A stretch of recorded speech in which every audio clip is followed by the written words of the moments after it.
Hi guys, today we are going to make a simple menu, mushroom soup and garlic bread. Let's get to it.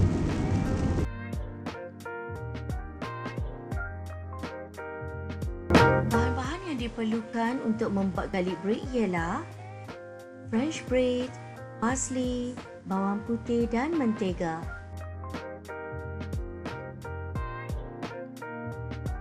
Panaskan mentega dan bawang putih untuk mendapatkan aroma yang harum.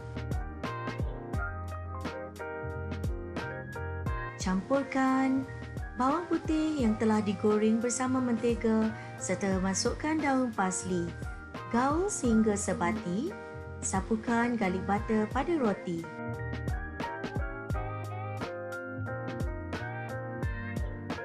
Tekapkan roti atas kuali.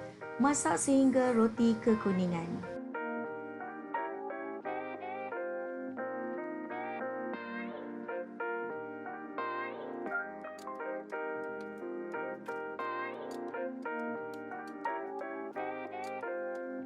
Cara-cara untuk membuat sup cendawan.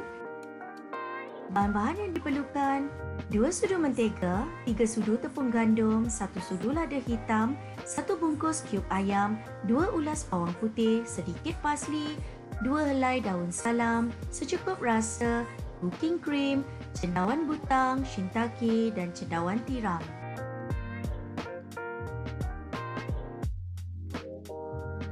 Langkah-langkah untuk membuat mushroom soup. Mula-mula, masukkan 2 sudu mentega,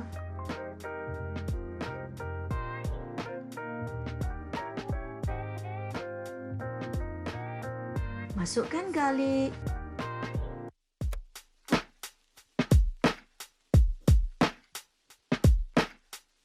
dan masukkan semua jenis cendawan. Tumis sehingga naik bau.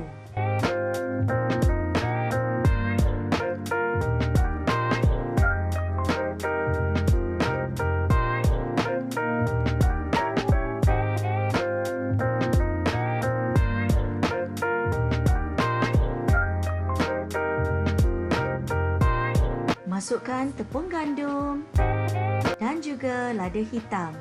Gaul sehingga sebati.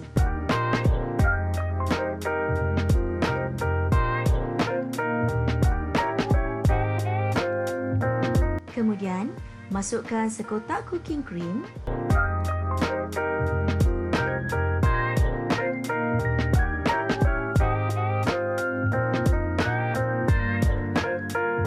Masukkan juga cube ayam, daun salam dan sedikit perasa.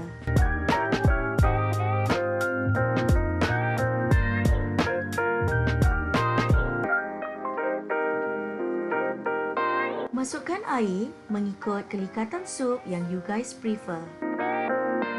Tunggu sehingga mendidih dan sedia untuk dihidangkan.